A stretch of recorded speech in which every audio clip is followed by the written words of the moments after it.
Hello guys. Okay, so parang late yata ako. So sa loob yata ng magfo 4 years na ako pero parang first time ko yata na late ng isang araw. Kasi usually ina-upload ko yung video ko eksaktong first day ng pag pumatak ng alas 12 sa Pilipinas. So usually 7 p.m. a day prior dito sa Saudi, sa Riyadh. 'Di ba 5 years. 5 hours difference. So usually 7 p.m. Tapos naka-premiere 'yon, mag-eksakto alas 12 yan sa Pilipinas. So nakaligtaan ko. So hindi ko namalayan yung araw. So akala ko bukas pa magto-30. So ayan. So pero at least may one nyo pa rin 'to mapapanood. Pero hindi lang eksaktong 12, pero okay. Ayan, tsaka halatang nakabaliktad kasi yung logo sa harapan, hindi ko gusto masyadong makulay yung logo niya. So, yan, likod to ng bucket hat. Anyways, okay. So, habol lang tayo.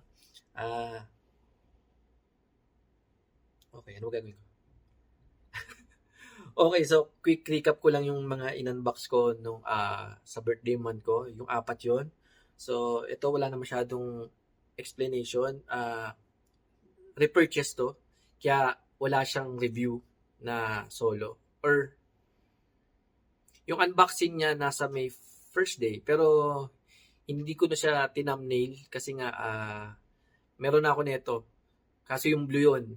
So, ito yung legit na binili ko sa Rasasi. Hindi ko na rin in-upload yung actual na binili ko siya sa Rasasi dito sa may Almaiglia dito sa Riyadh. Sa mismong Rasasi na shop, no. Baka maano lang. Wala lang. O tinamad ako. Anyways, ayan. So, ito yung una. So, unang-unang repurchase ko to sa buong collection ko. Ayan, si Hawas. Paborito ko to. Kaya medyo tipid tayo kasi wala lang. Anyways, so move on. Move on tayo. Ito yung pangalawa. Versace Man Out of Fresh. Ayan, isa to sa favorite ko ngayon. Ayan, pansin nyo naman. Ayan, ito yung ginamit ko sa Tabuk. Oo. So, nagbaon ako nito, nilagay ko sa atomizer, travel atomizer. Then, ito yung pabango ko doon sa Tabuk. So, hindi ko rin ito makalimutan. Amoy ano nga siya, Dolce & Gabbana Light Blue for Women. Bango. Ayan, talagang pang summer. Gusto ko yung amoy nito. Yung scent profile niya. Scent DNA. Panalo to, guys. Hindi lang ako fan nung ano niya. Mukha talaga siyang plastic. Kahit glass to and ito plastic. Mukha talaga siyang gawa sa plastic. Hindi lang ako fan nung bote, pero kung scent, panalo, guys. Ayan. So, ito yung ating in-unbox nung third day. Yan, si Evoke Gold Edition from Ajmal. So, ito naman is, sa mga hindi nakakaalam, ito ay clone ni isa din sa nasa top 10 ko, Prada Milano Long. Ayan. So, pang office, pang ano. Again, tinanong rin siya ulit ng boss ko kung ano. Hindi niya tinanong ko anong perfume ko, pero na ano niya na, ikaw ba 'yon? Parang ganoon, ikaw ba 'yon? Parang bango Ayun. Pero hindi niya na tinanong ko ano kasi alam niya na palit ako ng palit ng perfume. Araw-araw iba-iba. So, iniikot ko lang. Pero kumbaga siguro hindi niya na tinanong kasi nga ewan. Pero nabangon siya dito, guys. Nabangon siya. Ayan. Pero yung Prada Milano Long ko, hindi niya inano. hindi siya hindi niya kinompliment. Pero ito, na-compliment niya. Pero panalo rin to, guys. 100 ano lang to, 170, 180 sa mismong Ajmal. Pang alternate kasi magkano ang Prada Milano Long sa Sephora, nasa 500 plus to 600. Okay. So, panalo, guys. And ito yung for birthday day. Yan, yung actual na, yan, April 4, ito, si number 33 from Reef. Ayan, ito yung pinaka-ano yata nila, bestseller. Bang. Matamis siya. And ang nagustuhan ko sa kanya is hindi niya, do Arabo siya, Oriental, pero hindi siya yung sobrang Arabo. So siguro yun yung na-appreciate ko sa kanya kumpara sa ibang mga perfume na talagang ang unang papasok sa akin is, or sa Pinoy is, amoy Arabo ka. Yun. So ito medyo nandun siya sa may onting hint, may onti lang, pero yun nga ma-appreciate ng Pinoy ito. Pero yun nga medyo matamis siya. So siguro kung taglamig sa Pilipinas, okay to guys. And yun nga parang souvenir ko na rin to, no? Ayan, so I love KSA. So talagang no doubt galing sa Saudi. So maalala ko to.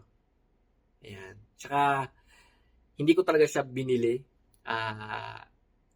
Hindi ko na iano yung kwento, pero yun nga, yung sa katrabaho ko, napabili siya ng 2 buy 2 get 3. Ayun. So dahil nga natulungan ko siya sa pag-abono, nakuha niya yung promo. So yung siya nag-initiate na yung isang bote is mapunta sa akin. So parang nakuha ko siya ng 100 plus lang. Though ang isang ganito is 300 plus, 390, parang ganun yata. Yan, so panalo. Anyways, okay, punta na tayo sa ating i-unbox. Okay, dalawa to, pero unahin na natin yung ating main, yung ipang thumbnail natin ngayon, which is, alam nyo na, nandiyan na yan. So, ito ay, again, nakuha natin, bumalik tayo sa, yan, balik loob tayo sa Fragrance X. Ayan, so, ayan.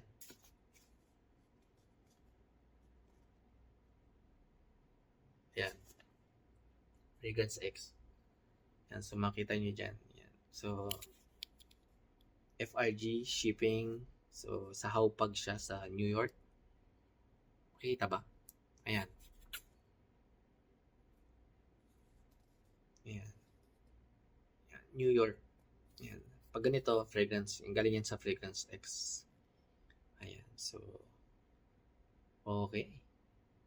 So, okay, bakit sa Fragrance X? Pwede naman sa Almeglia, pwedeng ganun. Yung perfume na to, last ano ko siya sa Sephora, nasa ano rin siya, nasa 500 plus to 600 ang 100 ml. Then, dito sa Almeglia, makukuha ko siya ng 370, 380 according sa huling bigay sa akin. So, parang kalinyahan din siya nila YSL. Typical presyo ng mga ko. Medyo kalimutan ko yung word. Anyways, ayun nga. So, nag-ano tayo sa Fragrance X. Nakuha ko lang siya ng wala pang 200 reals. Imagine. Wala pa yata 200. Parang 100.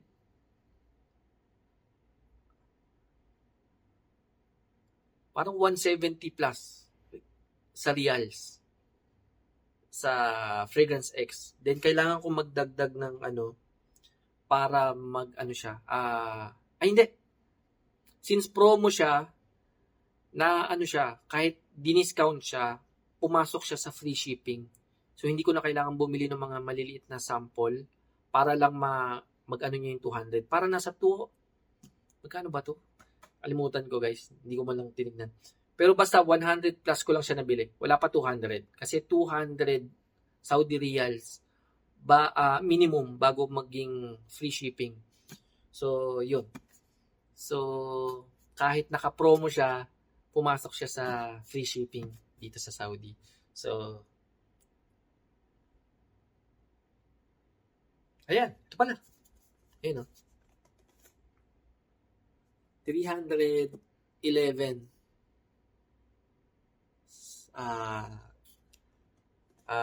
Saudi Riyals.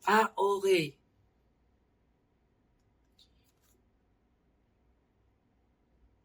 Inano ko pala siya. COD. Oo. COD. Okay, but di ako masyado sure kasi 3 weeks na 'tong nasa akin. Yun nga, kinuha ko kaagad yung walang nakatambay lang siya dito sa cabinet. So 3 weeks, mga first week of April ko to na-deliver. Mga 8 or 9th day dun siya na-deliver sa akin. Ayan. So COD ko pala siya kasi hindi ko alam ba't hindi tinatanggap yung card ko. Kaya ayun, napilitan ako mag-COD. Ayun. So, dati kasi, ano na siya diretso na. So, this time, hindi ko alam bakit hindi niya tinatanggap. So, no choice, pina-COD ko. Ayun. So, kaya pala nag-311. So, bakit 311? So, basta mag-200 ko siya nakuha. Tama ba? Basta alam ko 170, 180. Basta ganun. Check nyo na lang. Ayan. So, anyways, 11 minutes. Basta natin.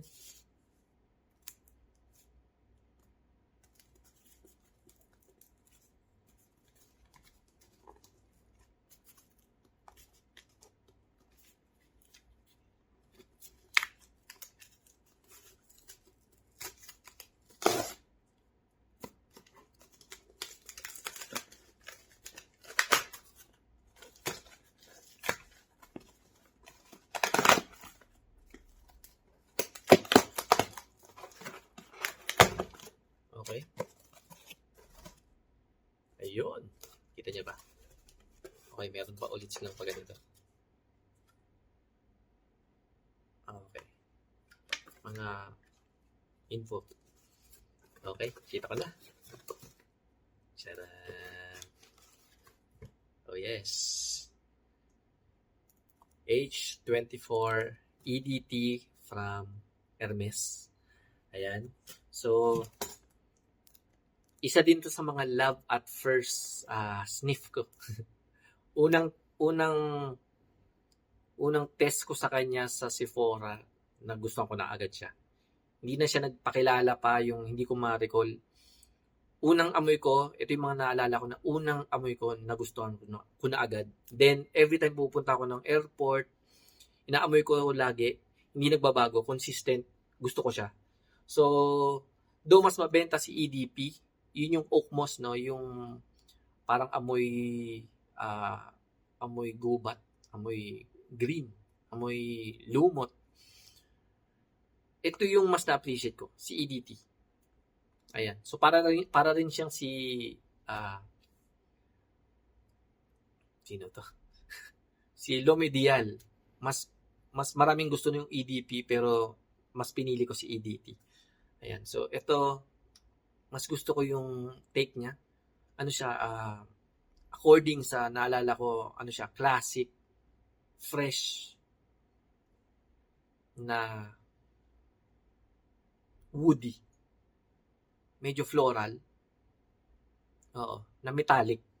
Yan yung naalala ko sa kanya. So, pang ano talaga siya, pang summertime, pang umaga, pang white, light shirt, mga light colored shirt, pang ganun.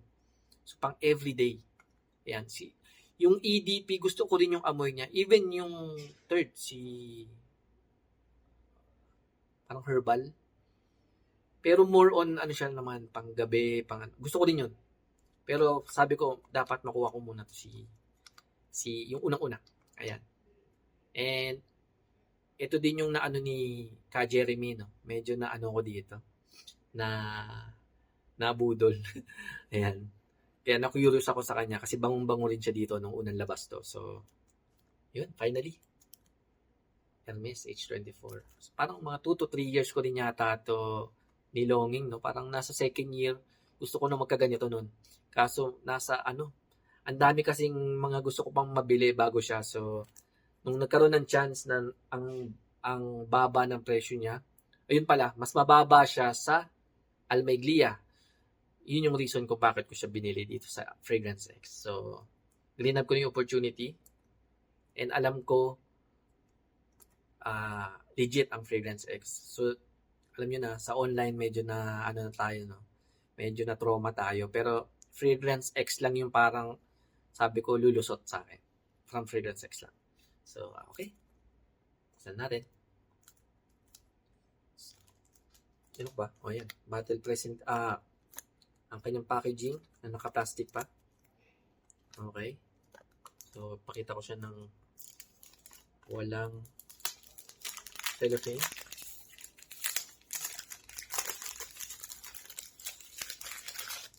Okay. So, matte gray. Then, meron siyang parang neon green. Ayan, sa border.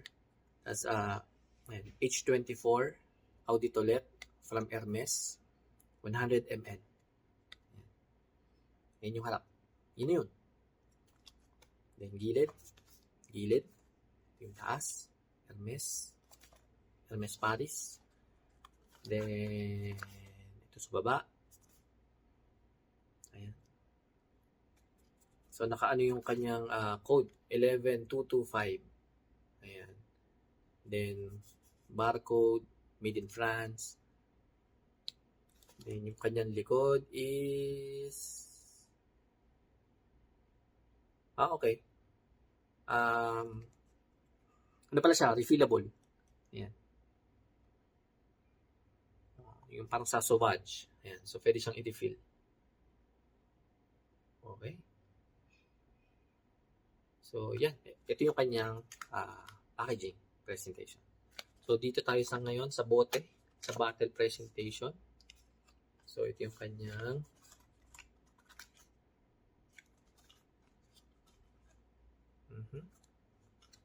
okay. So, una kayong makakita. In 3, 2, 1. Oh, yes. Baliktad.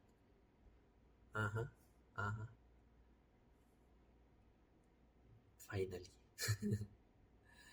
Isa rin sa gustong-gusto kong mabili talaga. 2 to 3 years bago ko siya nabili. Okay, ang downside lang niya, ayoko yung kanyang bottle design. Nung naano siya ni Jeremy, parang sabi ko, But again, it's either bote or yung mismong set. So, doon tayo. So, nabubudol ako sa design ng bote. Then, nabubudol din ako kung nagustuhan ko talaga. Kunwari, na-try ko siya. Kunwari, na-hype. Or basta na-curious lang ako, na-amoy ko siya. Then, na-inlove ako dun sa kanyang amoy. Then, i-consider ko na yan kahit hindi ko masyado gusto yung bote. So, yun lang naman. Dalawa yun. So, it's either mabudol ako sa bote or sa mismong amoy. Ayan. Okay. So, itong kanyang bottle presentation. So, para siyang diamond. Pag top view. Yan, parang pa-diamond. Tapos, mirrored siya. So, ito, transparent glass. Then, yung kanyang juice is parang yellowish. In person, no? Parang yellow na green. Alanganing yellow, alanganing green. Pwede man siya yellow-green. Ay! Yellow-green to, no? So, baka ganun. So, parang yellow na green. Ayan. Tapos, paano siya, no? Parang mayroon siyang kanto din dito. So, hindi siya plain. So, mayroon siyang kanto. Nagtatagpo sa gitna. Ayan. Ayan. Kaya nga, pa-diamond. Then, ito yung kanyang gilid. Another gilid. Then, ang kanyang likod.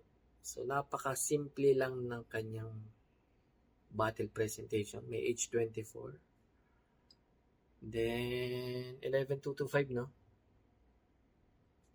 Naka-engrave din yung Hermes. Naka-ano siya. Ayan.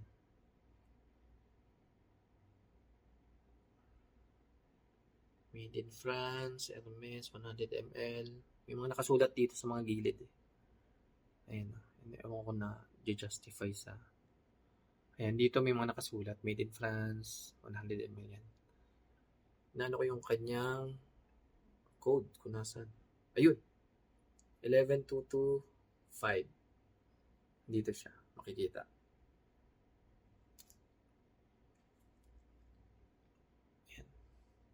Basta, yan. Ito. Okay. Then, ang kanyang top view. So, ano siya? Chrome.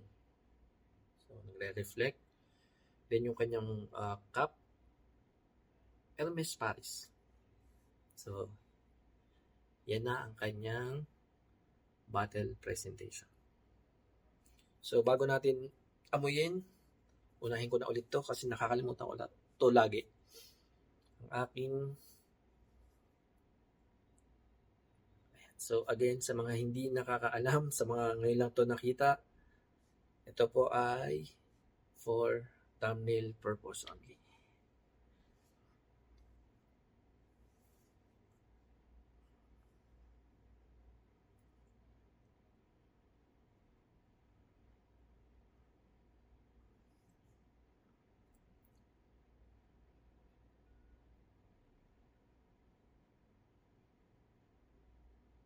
Ano ba?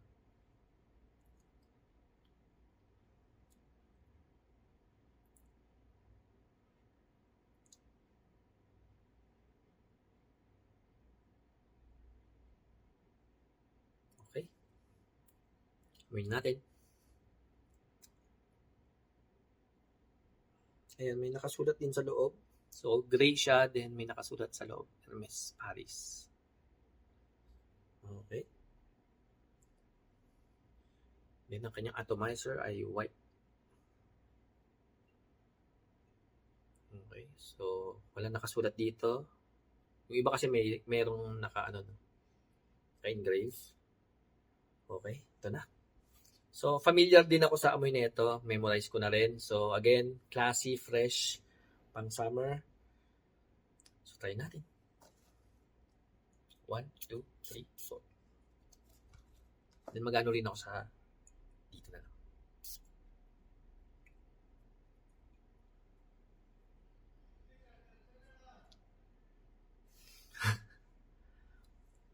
Wow. Metallic.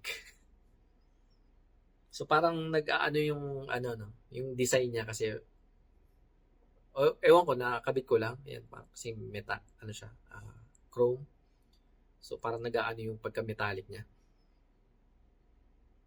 Metallic, fresh. Hindi na naman ako nag-review. Ano to? May naamoy akong bulaklak eh. Basta floral, pero in a masculine way. Alam mo yung panlalaki na floral. Then, ayun nga, metallic, woody.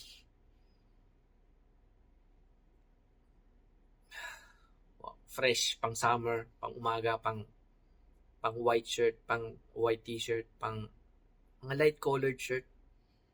Pwede rin naka-short ka lang. Bango, guys. Pang everyday, pang office, pang trabaho to, guys. Pwede rin pang school. Kung nasa college ka na, no? Bango. Modern. Modern yung take niya, no? Ito yung mga amoy ng pabango ngayon. Yung generation ngayon. So, wala kang maano dito na marereminis na parang naamoy mo before. Modern. Pang ano siya, yung ngayon. Itong generation na to. Itong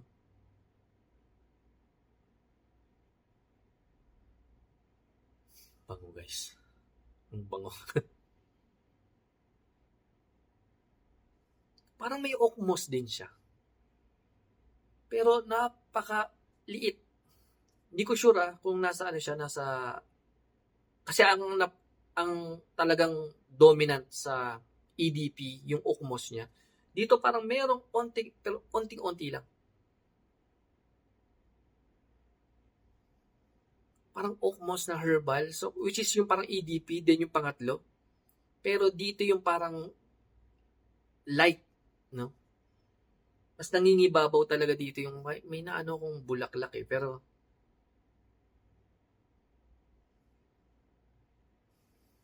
bango, guys. Wow. mahirapan naman sa top 10.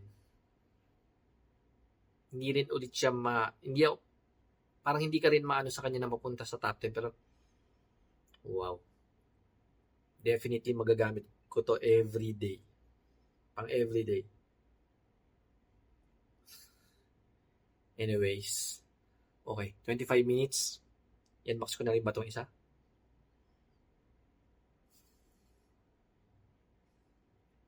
Okay. Panalo. Yun yun. Okay guys, so see you on my next vlog. So again, Hermes H24. So may nakalimutan ba ako? So packaging, bottle presentation, naamoy ko na. Nakapag-thumbnail na rin ako. Okay na. So, okay. Unbox natin itong isa ulit. Ituloy-tuloy ko ba? O sige, sa susunod na. Pero ipapakita ko na. So, see you on my next vlog. So, ito ang ating H24 by Hermes. Then, followed by Kuro from Ajmal. See you on my next vlog. Bye guys.